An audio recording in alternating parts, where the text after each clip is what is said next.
안녕하십니까. 통일가 19 성략시대 사도행전 참 아버님의 부름을 받아 이름 없이 빛도 없이 그러나 충효의 도리를 다해 오신 자랑스러운 선배님들, 오늘 이 시간에는 장영창 회장님에 대해서 알아보겠습니다. 하늘 길은 슬프다. 양력 1920년 10월 전북 김제 청하면에서 태어나셨습니다. 1941년 4월 일본 대학에서 영문학을 전공하시고 1945년 조선식산은행 근무하시고 52년 극동군 사령부의 행정보조관으로 일하시고 1954년 9월 한국일보사 조사부장, 56년 11월 통일교회에 입교하셨습니다. 59년 3월 김제 청하교회를 창립하셨습니다. 그리고 원리 해설에서 이제 원리 강론이 나오기 위해서 유효원 협회장님께서 원리 강론 초고를 작성하실 때에 초고가 나오면은 문장을 다듬는데 1년 동안 활동을 하셨습니다. 그래서 원리 강론에 나오게 되었습니다. 1966년 3월 14일에는 원리 강론이 나오고 나서 이것을 일본어로 번역하는 일을 또 하셨습니다. 이종욱 여사님과 같이 1970년 8월 협회 출판부장, 1970년 12월 통일세계 편집장, 71년 7월 주간종교 편집국장 및 주필, 72년 풀과 별 주간을 맡으시고 초대 통일문학회장 및 고문을 역임하셨습니다. 그러니까 협회 초기에 모든 출판물을 책임 맡아 많은 일을 해 오신 분이 되시겠습니다. 1975년 5월 8일 구세 영우회를 만드셔가지고 회장을 맡으시고 많은 수고를 해 오셨습니다. 저서로서는 많이 있지만 과학적 심령 수도법이라는 책을 저술을 했는데 참 아버님께서도 다 읽어봤다 그러시고 수고했다고 말씀하시면서 원리 과학적 측면에서 써보라고 말씀을 주신 바가 있다고 하십니다. 구세 영우에 대해서 좀 더 알아볼 것 같으면 구세 영우 회장 장영창 회장님은 1956년 좀 몸이 안 좋아서 노이로제 증상이 왔었는데 병원에 입원할 예정이었는데 엄유섭이라는 분이 원리를 이틀만 들으면 병이 낫는다, 치유가 된다고 하는 말씀을 듣고 청파동 유효원 협회장님을 찾아가서 휠체어 타신 협회장님으로부터 강의를 듣고 하나님은 과학이요라는 이런 중간에 말씀을 듣고 많은 은혜를 받고 또 불을 받고 28일 동안 영적 체험을 했다고 합니다. 강의 들으면서 그 이후에. 그래서 그걸 간증으로 만든 책이 통일교회의 정체라는 책을 만드셨다고 합니다. 57년 4월 6일. 그 이후에 통일교에 입교하신 후에 참 아버님을 따라다니면서 영적 훈련을 받았다고 하십니다. 그리하다가 1975년 5월 8일 청평에서 우리 아버님께서 영계 해방 선포 이런 일을 하신 이후에 한 20일 이후에 수염이 난 할아버지 6분이 우리 장 회장님을 찾아오셔서 우리들이 영계 계시를 받고 왔소 하시면서 장 회장님에게 당신은 영적 사업을 해야 하오, 영적 사업을 안 하면 당신과 통일교회 대한민국이 어려워진다는 계시를 받고 왔다는 겁니다.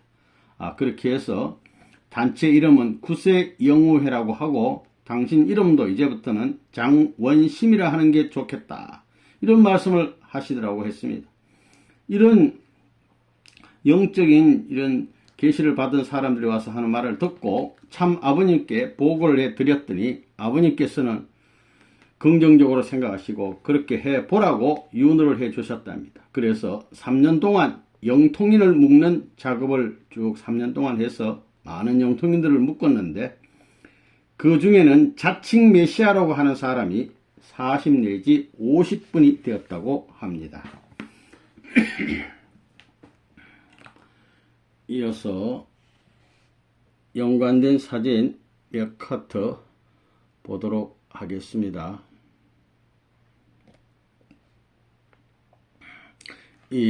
요 분이 장영창 회장님 모습 되시겠습니다.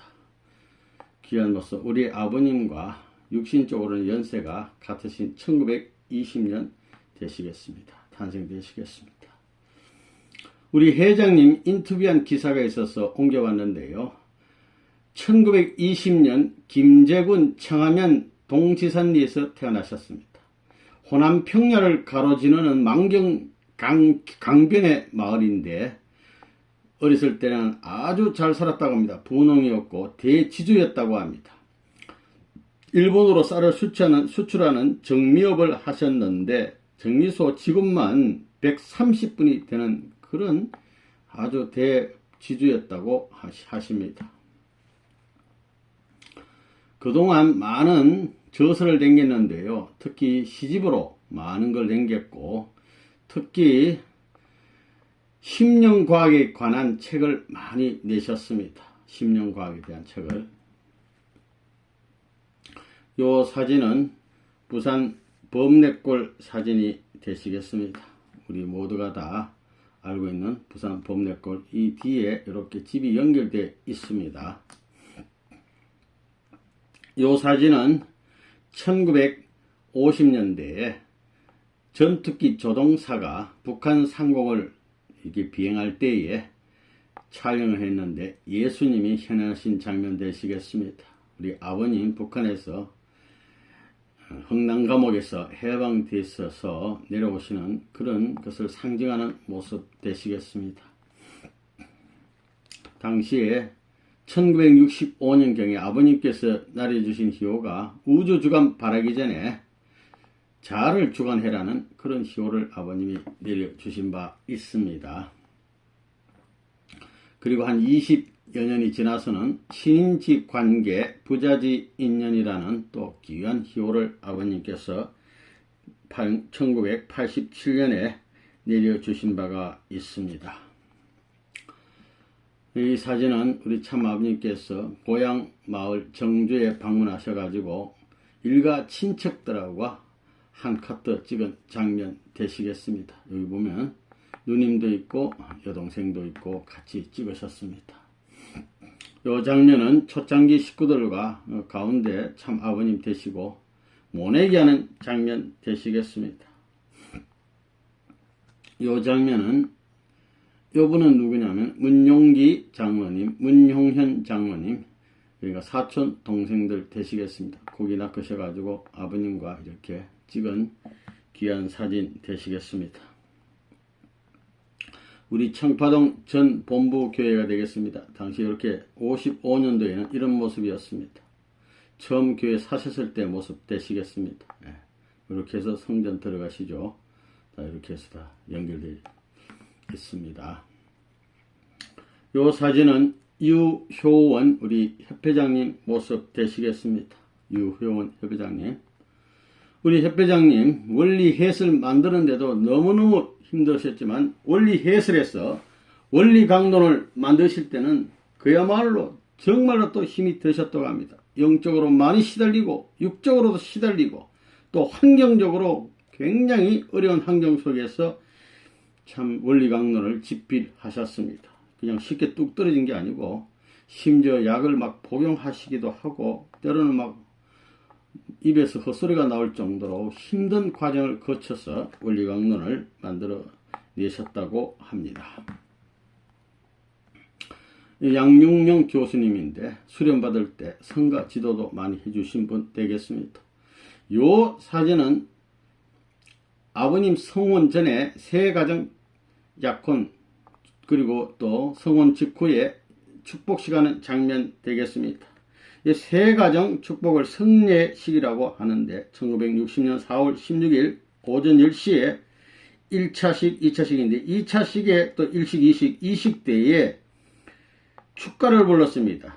영성합창단에서 축가를 불렀는데 새 아들 잔치라는 곡을 불렀는데 그 곡을 누가 썼느냐 하면 장영창 회장님이 쓰셨어요. 그리고 또 본인도 축시를 낭독하신 바 있습니다. 이 세가정 축복식 때. 이 사진은 본부교회 앞에서 아버님께서 원리강론 나온 거 이렇게 살펴보시는 장면 되시겠습니다. 요 뒤에는 최원복 우리 여사님 계시고요. 그런 귀한 모습 되시겠습니다. 요 장면은 북한산 예술학원인데요. 여기가 어디냐면은 1957년 5월 21일 참 아버님께서 여기 방문하셨는데 김선옥이라는 여사가 정릉에 자기 땅에다가 밭에다가 배밭에다가 집을 몇 채 지어놓고 고아원들 그러니까 고아들 그런 애기들을 정말 이렇게 데리고 와서 특수 예술을 가르치는 거예요. 쉽게 말하면 피아노라든가 여러가지 악기 합창 이런 걸 가르쳐 가지고 정말 천재를 만들어 보겠다고 하는 귀한 뜻을 가지고 참 노력하고 있는데 우리 교회하고 연결되어 가지고 아버님 오셔서 말씀해 주시고 장영창 회장님이 여기 가서 이 애기들 신앙 지도를 늘 했다고 합니다. 예배도 드리고 신앙 지도도 했다고 합니다. 우리 아버님께서 웃으시면서 애기들 키에 맞춰 가지고 이렇게 쪼그리고 앉으셔 가지고 애기들하고 이렇게 찍어주신 사랑의 귀한 아버님 장면 되시겠습니다. 예, 아버님 오셔가지고 귀한 말씀을 주셨다고 합니다. 풀과 별인데요. 이건 장영창 회장님이 이 월간 시지가 되겠습니다. 시집 쉽게 말하면 그래서 시도 많이 쓰시고 하셨는데 여기에 이게 창간호가 되겠습니다. 주간을 역임하셨 바가 있습니다. 네, 풀과 별 이렇게 월간지가 되겠습니다. 이 사진은 72가정 축복식 때도 우리 장영창 회장님께서는 송사를 하신 바 있습니다. 62년 6월 4일 축복식 때 송시 낭독을 하신 바가 있어요. 우리 72가정 선배님들 이렇게 많이 연루하신 모습 되셨습니다. 다 72가정 우리 선배님들 되시겠습니다. 이 사진은 2015년 그러니까 축복 53주년을 맞이한 모습 되시겠습니다. 모두 건강하시길 빌겠습니다. 귀한 선배님들 72가정 우리 선배님들 되시겠습니다. 다 72가정 귀한 선배님들 되시겠습니다. 우리 어머니들 예 여기 송근식 회장님도 계시고 예 우리 72가정 귀한 어머니들 이 청평에 사랑나무가 되겠습니다. 이렇게 청심탑을 보러 가시는 길 되겠습니다. 예, 청심탑 바깥에 이렇게 둘러보시고 또 안에 들어가셔서 헌금자 명단도 보는 모습 되겠습니다. 지금은 이 청심탑이 없어졌습니다. 이상으로 사진 간단히 살펴봤습니다. 그러면 이어서 우리 회장님 신앙수기 읽어보도록 하겠습니다. 내용이 약간 길기 때문에 약간 약해서 읽겠습니다. 하늘 길은 슬프다. 장영창 우리 회장님 또 장천심 회장님도 되시겠습니다. 북한산 예술학원에서의 영적 경험. 당시에 이제 장 회장님은 신문사에 근무하고 계셨는데 나는 신문사에 출근하면서 북한산 예술학원장이 요청하는 바에 따르기로 결심을 하고 그러니까 아까 그 어린애들 있는 그 예술학원에 가서 신앙지도 좀 해달라고 그래서 가기로 하고 그곳을 찾아갔다. 그곳은 고아원이자 예술학원으로 되어 있었다. 원장은 김선옥이라고 하는 여자였는데 일찍이 이화 여대 성악과를 나와 뜻한 바가 있어 전쟁 고아들을 모아 고아원을 경영하는 한편 그들에게 천재 교육을 실시하되 특히 음악을 가르쳐서 음악계에 있어서의 천재들을 배출해 내는 것이 자기의 소망이라고 했다. 나는 고아원이면서 예술학원으로 꾸며져 있는 건물 안을 구경하고 나서 깊은 관심을 품게 되었다. 그래서 이제 방문해서 주로 신앙 지도를 해달라고 그래서 이제 많은 신앙 지도를 해 주시고 예배도 드리고 그렇게 하게 되었답니다. 전체 아이들을 강당에 모아놓고 예배 인도를 했다. 본격적으로 기도를 하고 찬송을 부르고 또 설교를 하는 데에는 진땀을 뺐다. 그런데도 불구하고 예배가 끝난 후 나는 벌떼처럼 모여 들어온 어린이들로부터 말을 듣고 크게 놀라지 않을 수 없었다. 그것은 내가 기도를 하고 또 설교를 하는 동안에 내 머리 위에서 예수님을 보았다. 혹은 큰 무궁화 꽃이 보였다. 그런가 하면 하얀 백합화를 보았다고 소리치는 아이들이 많이 있었기 때문이다. 하늘이 같이 하는 예배 시간이 되었습니다. 성령이 인도하는 예배가 되었어요. 애기들이 환상을 보는 그런 놀라운 신령한 예배가 되었습니다. 예배를 인도할 때마다 굉장한 영적인 역사가 벌어졌다. 한 번은 이런 일이 있었다. 나는 매일 밤 10시 이후에, 그러니까 퇴근 후에 가야 되니까 매일 밤 10시 이후에 예배를 인도해야 했는데 그날도 역시 10시가 지나서 예배를 보는 동안에 일어났던 일이었다. 그날 밤에는 약 140명의 아이들을 모아놓고 예배를 보고 있었는데 내가 기도를 하고 있는 동안에 돌연 아이들이 아버지 아버지 하면서 떼굴떼굴 뒹구는 것이 아니겠는가. 처음에는 한두 명이 그러하더니 점차로 큰 파동이 크게 번져 나가고 있었다. 그리고 드디어는 140명 전체가 불을 받고 울면서 뒹구는 것이었다. 머리를 강력하게 흔드는가 하면 자기의 가슴을 주먹으로 펑펑 치는 아이들도 있었다. 무슨 소린지는 몰라도 소리를 고래고래 지르는 아이들도 있었다. 문자 그대로 성령이 불의 바다를 이루고 있었던 것이다. 성령의 역사가 벌어졌습니다. 어린 아이들 기도 시간에, 예배 시간에 이게 엄청난 역사가 일어나니까 이걸 이제 어떻게 수습해야 되는 것인가, 이제 그런 걱정이 드는 거예요. 이것을 이렇게 걱정을 하고 있을 때에 내 머릿속에서 이런 말이 떠올랐다. 등허리를 조용히 두드려라. 나는 소리를 지르면서 뒹굴고 있는 아이들에게로 다가갔다. 그리고 조용히 등을 두들기기 시작했다. 그랬더니 또 기적이 벌어지기 시작했다. 한 사람씩 조용히 고개를 들고 일어나서 평화로운 자세로 앉는 것이었다. 역사도 일어나고 또 역사도 이렇게 조용히 할 수 있는 그런 놀라운 은사가 있었습니다. 여하튼 내가 이렇게 예배 인도를 하고 있는 동안에 나에게는 여러 가지의 영적인 능력이 생기기 시작했다. 본인도 역사가 이제 능력이 생겨요. 영적 능력이. 그 중에서도 가장 신기스러웠던 것은 사람의 마음속을 영적으로 알게 되었던 것과 또 사람의 병을 고칠 수 있는 능력이 생겼던 것과 같은 일이었다. 소위 독심술과 심령치료의恩청이 주어졌다고 볼 수가 있는 것이다. 사람 보면 마음을 다 알게 돼요. 그곳에는 어린 과들이 140명가량이나 되기 때문에 거의 환자가 생기지 않는 날이 없었다. 매일 다치고 아프고 그런 애들이 많아.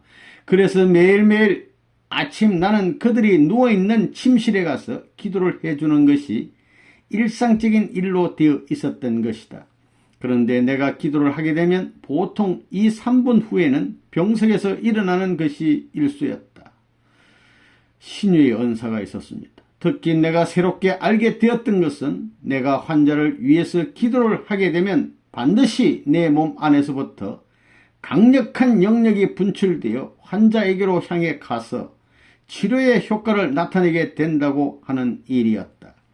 그리고 드디어는 내가 환자를 위해서 소리를 내서 기도를 하지 않고 다만 마음속으로 환자가 불쌍하다고만 생각해도 내 몸에서부터 영역이 분출되어 환자를 깨끗이 낫게 할 정도까지 이르렀던 것이다. 그래서 어느 때는 원장 선생님께서 밖에서부터 데려온 아편 환자를 약 일주일 정도 걸려서 치료해 준 일도 있다. 아편 걸린 애기도 기도하니까 다 나았습니다. 놀라운 참 능력을 받게 되었습니다. 이렇게 많은 이제 은혜 가운데 애기들을 지도하고 그렇게 있었는데, 어느 날 서울대학의 종교학과 주임 교수였던 신사훈 박사, 신사훈이라는 사람이 나의 저서인 통일교회의 정체, 이게 뭐냐면 유효원 협회장님으로부터 원리 강의를 듣고 놀라운 영적 체험을 하는 것을 간정식으로 적은 책이 되겠습니다. 통일교회의 정체를 가지고 다니면서 서울 시내의 전 교회를 순방하며 예배 때에 우리 한국에 장영창이라고 하는 가짜 예수가 나왔다고 공박하고 다니는 일이었다. 나는 그 이유를 알아보았다. 그랬더니 그는 내가 저술한 통일교회의 정체 속에 너는 모세다라는 계시를 받았던 것을 이유 삼아 그렇게 하고 있다는 것을 알게 되었다. 나는 너가 모세다라고 하는 계시를 받았던 것만은 어김없는 사실이다. 그러나 감히 내가 예수라고 생각했거나 혹은 내가 예수라고 주장한 일은 전혀 없었던 것이다. 말세에 되면 그런 계시를 많이 받아. 너가 바울이다, 너가 무슨 뭐 모세다, 뭐 이런 계시를 받는데 받은 거 받은 대로 적어 놓은 건데 왜 이걸 가지고 신사원 씨가 엉뚱한 소리를 하고 다니는 것입니다. 신사원 씨는 박태선 장로가 이끄는 전도관을 비롯해서 통일교회, 여호와의 증인 등 프로테스탄트에 속하지 않은, 쉽게 말하면 장감성에 속하지 않는 종교, 특히 신앙 종교에 대해서 공격의 포화를 퍼붓고 있었던 것이다. 억울하게 욕을 먹고 있는 거예요. 자, 그런 와중에 있다가 열심히 그 예술학원에서 어른 고아들을 참 예배를 인도하고 신앙을 지도하고 열심히 봉사했는데, 어느 날 그 예술학원이 천주교 재단으로 넘어가게 되었습니다. 그래서 더 이상 거기서 말할 수 있는 입장이 안 되어가지고 1959년 음력 1월 6일 서울에서 모든 것을 버리고 고향으로 내려왔다. 내가 어머니 집에 도착한 날 밤 고향 사람들이 4, 5명 우리 집을 찾아왔다. 그들은 내가 왔다는 말을 듣고 왔노라고 하면서 이야기를 꺼내는데 나는 그들의 말을 듣고 다시 한번 놀라지 않을 수가 없었다. 그것은 한 부인이 말하기를 우리는 얼마 전에 전주에서 온 한 여자로부터 안수기도를 받고 불을 받았습니다. 그 후 그 부인은 전주로 가버리고 말았고 우리들끼리 신앙생활을 하자니까 정말로 어렵습니다. 그래서 저는 스승님을 보내주시라고 하나님께 열심히 기도를 계속했습니다. 그랬더니 하나님께서 말씀하시기를 서울에서 장 선생님이라고 하는 분이 올 것이다. 그분의 지도를 받으라 하셨습니다. 이런 얘기를 하면서 이제 여자들이 4, 5명이 집으로 몰려왔어요. 그래서 그들은 나에게 무엇보다도 통일교회의 원리를 가르쳐 달라고 간청하는 것이었다. 나는 그들의 간청을 거절할 수가 없었다. 그래서 나는 내일 밤에나 가르칠 수 있을 것인데 적당한 장소가 있어야만 합니다 하고 대답을 해주었다. 그랬더니 그들은 진심으로 기뻐하며 하나님의 말씀이 없었습니다 하고 감탄하는 것이었다. 나에 대한 계시를 받았다고 하는 그 부인은 한양례라고 하는 사람이었다. 한양례 씨. 그 한양례 씨는 내일 밤에 우리 집에서 준비를 하겠습니다. 여러 동네 사람들을 모아 놓을 테니 꼭 원리를 말씀해 주십시오 하고 말하면서 좀처럼 우리 집에서 떠나려 하지 않고 있었다. 그 이튿날 밤 나는 한양례 여사의 집에 모인 약 30명의 고향 사람들을 앞에 놓고 원리 강의를 했던 것인데 그것이 그 후 교회를 세우게 된 시초가 되었던 것이다. 그리고 결국 그 다음 해 봄에 우리는 교회를 세우기로 계획을 세웠다. 식구들이 늘어났으니까 이제 교회를 세우려고 작정을 하고 준비를 하는 것입니다. 그런데 한양례 씨가 계시를 잘 받는 사람이라서 한양례 씨가 기도 중에 5월 27일에 교회에 기공식을 하라는 계시를 받았다고 했다. 교회의 기공식은 물론 우리 밭을 대지로 해서 해야 하는 것이 땅이 없으니까 장영창 회장님 어머니 집 땅을 갖다가 토지로 해서 대지로 해서 교회를 세우게 되었습니다. 그런데 거기에 큰 문제가 하나 생겼다. 그것은 어머니께서 땀을 흘려 가꾸신 보리가 다 자라서 얼마 가지 않으면 수확을 할 수 있게 됐는데 하나님께서 내신 계시를 이날 기공식을 하라니까 계시를 따르려면 그것을 베어버려야 했던 것이다. 얼마 동안만 참으면 수확할 수 있는데 알이 파랗게 익어가는 보리를 먹지 못하고 그냥 베어버린다고 하는 것은 농민들의 눈앞에서는 차마 할 수 없는 일이다. 이 보리가 익을 때까지 기다릴 것이냐 이날의 기공식을 할 것이냐는 문제를 놓고 고민하게 되었습니다. 그러나 결국은 하나님 계시대로 하기로 작정을 하고 어머니 앞에는 좀 불효를 저지더라도 하나님 명령에 복종했습니다. 이렇게 해서 교회 기공식이 올려지던 날 언제 5월 27일 날의 기도 시간은 통곡의 바다가 되어버리고 말았다. 그렇지만 식구들이 열심히 하나 돼서 교회를 지었어요. 이제 교회 다 지어놓고 또 서울로 올라와서 유효원 협회장님을 도우라는 아버님의 지시를 받고서 올라갔어요. 서울의 상경에서 막상 원리 강론을 정리를 시작했는데 유효원 협회장님이 초고를 쓰시면 그걸 정리를 했습니다. 이것은 예상했던 바와는 달리 그렇게 간단한 일은 아니었다.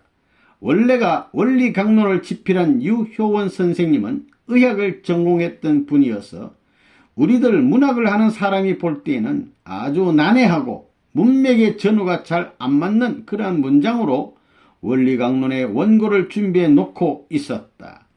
그것을 정상적인 문장으로 고친다고 하는 일은 대단히 어려운 일이었다. 특히 그 원본의 의미적인 호흡이라고 할까 그러한 것을 가능한 한 살리면서 원문의 뜻을 가능한 한 살리면서 문장 수정을 한다는 것은 참으로 어려운 일이 아닐 수 없었던 것이다. 아버님 지시받고 하는 거예요. 그러나 그러한 그것보다도 내가 가장 괴로웠던 것은 원리의 문장을 정리해 나가는 대로 그 문장의 사실적인 내용을 내가 그대로 영적으로 느낀다고 하는 사실이었다. 그래서 나는 함부로 문장을 다룰 수 없었기 때문에 영적으로 검토를 해가면서 다루어 나가야만 돼. 상당히 영적인 분이잖아요. 그러니까 문장 하나에서 영적으로 느끼며 체험하면서 그걸 고쳐나갔다고 말입니다. 얼마나 힘든 작업인지 몰라. 그것이 나의 고역이었다. 따라서 나는 그 기간 동안 극도로 긴장되어 있었고 문장의 내용에 따라서 영적인 싸움을 계속해 나가야만 되었던 것이다. 사탄이가 막 얼마나 역사하겠습니까? 그거 싸워가면서 한 문장 하늘의 그 명문을 만들어야 되니까. 그런데 어느 날이었다. 나는 원고를 정리하다가 굉장한 영적인 고통을 느끼기 시작했다. 그 고통이 너무나 극심했기 때문에 나는 책상 옆을 떠나 예배당의 한 구석에 쪼그리가 앉아 영적으로 싸워야만 했다. 아마 전보무교회에 성전 구석에 어디 가서 이렇게 쪼그리고 있었던 것 같아요. 하도 힘들어서. 나는 금시라도 내가 죽을 것 같은 공포를 느끼고 있었다. 그러나 그것을 누구에게도 호소할 수가 없었다. 나는 전력을 다하여 혼자서 죽음의 어두움 힘을 싸워 이겨야 했다. 그러나 불행히도 나는 이기는 기세로 있었던 것이 아니라 흑암의 힘에 몰려 억눌려 거의 죽어가는 고통을 느끼고 있는 입장이었다. 나는 이제는 죽는구나 하고 생각했다. 얼마나 영적으로 고통을 받았으면. 그 고통은 실제로 겪어보지 못한 사람은 도저히 상상할 수 없는 그러한 것이었다. 나는 완전히 혼자서 위축될 대로 위축되어 가지고 구석에 쪼그려 신음하고 있었다. 혼자는 영적으로 싸움을 못 이겨. 그러다가 하는 수 없이 기도를 올리기 시작했다.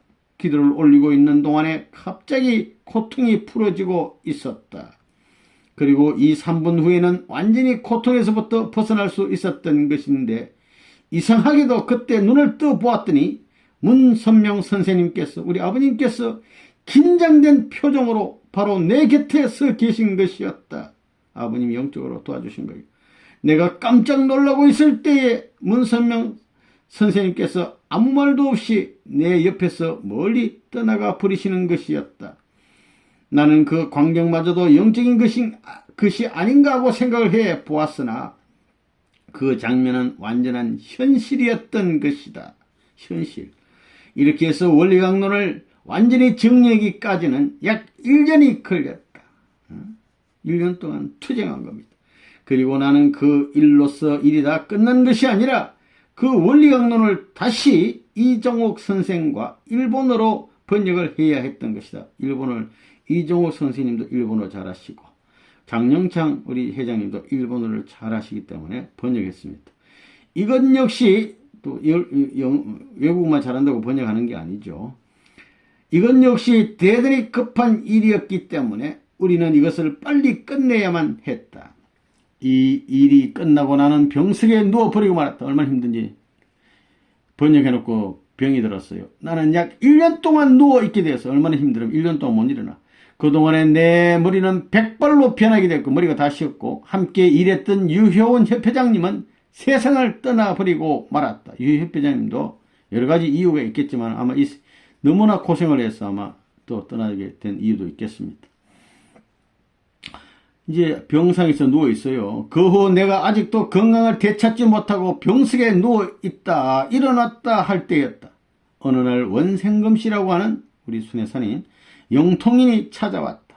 그리고 나에게 하는 말이 지금 통일교회의 2층에는 본부교회 2층에서는 간부들이 모여 윷놀이를 하고 있는데 장 선생님도 가서 윷놀이를 해야지요 하는 것이었다. 나는 처음에는 기운도 없고 해서 사양을 했으나 안 가려고 그랬는데 하도 권장을 하기에 용기를 내어 뛰는 가슴을 눌러가면서 집을 나섰다. 그때 얼마나 내가 쇠약해 있었던지 약 200m 밖에 되지 않는 교회까지 반 시간 정도 걸려서 도착했다. 한 걸음 뛰고 또 쉬고 한 걸음 뛰고 쉬고 200몇 되는 교회를 30분간 걸어갔어요. 그리고 윷놀이를 하고 있다는 2층으로 올라갔다. 때마침 편을 짜고 있었다. 그래서 나도 그 속에 끼어들게 되었던 것인데 나는 선생님의 편이 되어 그쪽 편의 한 사람이 되었던 것이다. 아버님과 한 표가 됐어.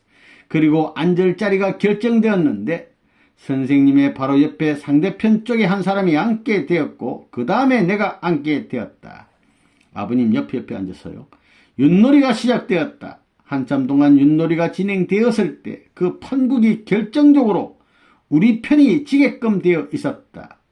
만약 우리 편이 이기게 되려면 적어도 모가 5번이나 6번 정도 계속 나오고 유시 또한 5-6번 거듭 나오지 않으면 이길 수 없는 그러한 상황이 되어 있었다.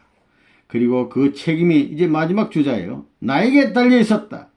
내가 던지는 것이 최후의 것이 되어 있었기 때문에 앞에서 말한 그러한 행운을 맞이하지 않으면 우리 편은 지게 되어 있었던 것이다. 아니 유시 5번 6번 나오고 또 모가 5번 6번 연거파 10번 12번 나와야 되는데 이 기적 같은 일이 안 일어나면 이제 못 이긴다는 거죠. 나는 눈을 감고 윷을 공중으로 던져서 눈 감고 던져버렸어. 모가 나왔다. 또 던졌더니 모가 나왔다. 내가 던지는 대로 모 계속 나오는 거예요. 그때였다. 나는 이상한 영적인 힘이 내 몸 안으로 들어오는 것을 느꼈다. 보통 사람은 모르는데 이번에 영적이니까 느껴요. 그때 나는 분명히 문선명 선생님으로부터 나에게 강력한 영역이 들어오는 것을 알 수 있었던 것이다. 아버님이 힘을 넣어줘서 뭐가 계속 나온 겁니다. 유치 12번. 그리고 그 영역이 나로 하여금 모를 나오게 할 수 있는 원동력이 되고 있다는 것을 또한 알 수가 있었다. 그런가 하면 나는 또 선생님으로부터 나오는 영역이 나에게만 미쳐지는 것이 아니라 유수의 막대기에 강력하게 뻗쳐나가고 있는 사실을 영적으로 볼 수가 있었다. 영안이 열려가지고 막대기에 아버님의 힘의 영역이 미치는 것을 볼 수가 있었어요. 이것은 무엇을 뜻하느냐 하면 선생님이 나와 유트의 막대기를 놓고 영적으로 조종을 해서 유시 놓여졌던 것이라고 볼 수 있는 것이다. 그렇게 해서 내가 던진 유트로 해서 윷놀이의 판국이 완전히 전도되어 우리 편이 승리를 거둘 수 있었던 것이다. 내가 영적으로 보는 견지에서는 선생님께서는 분명히 세계적인 대영능자라고 볼 수밖에 없다. 영계를 주관하신 분이에요.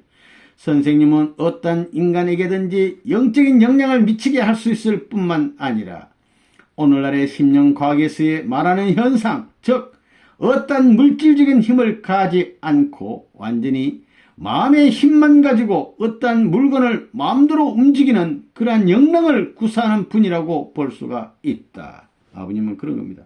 마음먹은 대로 현상이 벌어져.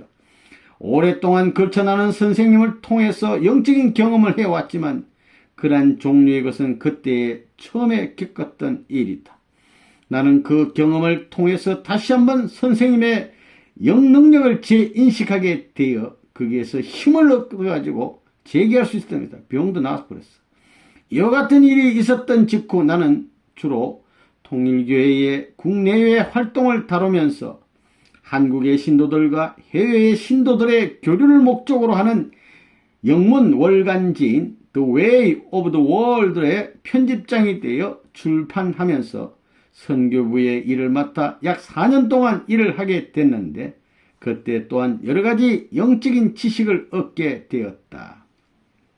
그 실례를 하나 들어보면 그 당시 독일에서부터 불란스로 맨 처음 케이스로 전도를 나갔던 불란스인 선교사 라이너 빈센트라는 사람으로부터 비통한 편지를 받았다.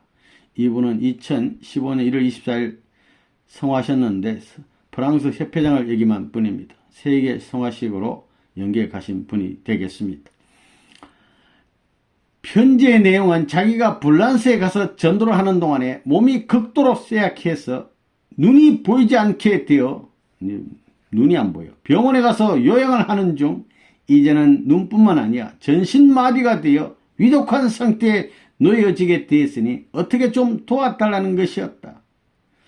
나는 즉시로 교회의 간부들과 상의하여 매일 새벽에 그를 위하여 30분씩 정성을 들여 기도하기로 결정하고 그러한 사실을 라이너 빈센트 씨에게 편지로 알리면서 우리 한국 사람들이 당신을 위하여 기도를 올리게 되었으니 안심하고 잘 요양하고 있으라고 했다. 우리 교회의 직원들은 약 1개월 동안 그를 위하여 열심히 기도를 올렸다. 그런데 약 1개월이 지나서 그로부터 서신이 왔다. 완쾌되어서 다시 전도를 하고 있다는 것이다. 눈도 안 보이고 전신마비가 된 사람이 기적적으로 일어났어요. 기도받고 한국에 있는 우리 식구들이 기도해 줌으로 말미암아 그 소식을 듣고 나는 기도의 힘이라고나 할까 영역이라고 할까 그 힘이 정말로 시간과 공간을 초월해서 우리 인간 서로에게 중대한 영향을 미친다고 하는 사실을 실제 경험을 통해서 알 수 있게 되었던 것이다. 그리고 우리 심령과학계에서는 이러한 것을 원격 치료라고 말하고 있다.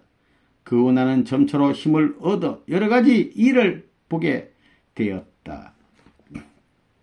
약 반년 동안에 걸쳐 번역을 마친 일본어의 번역 원고를 가지고 유효원 협회장님 일행이 일본어로 건너가서 일본에서 일본어판 원리 강론을 출판하기에 이르렀다. 그 후에 어떻게 된 사정인지는 자세히 알 수 없는 일이지만 여하튼 유효원 협회장님과 나는 심한 질병으로 고통을 받기에 이르렀다.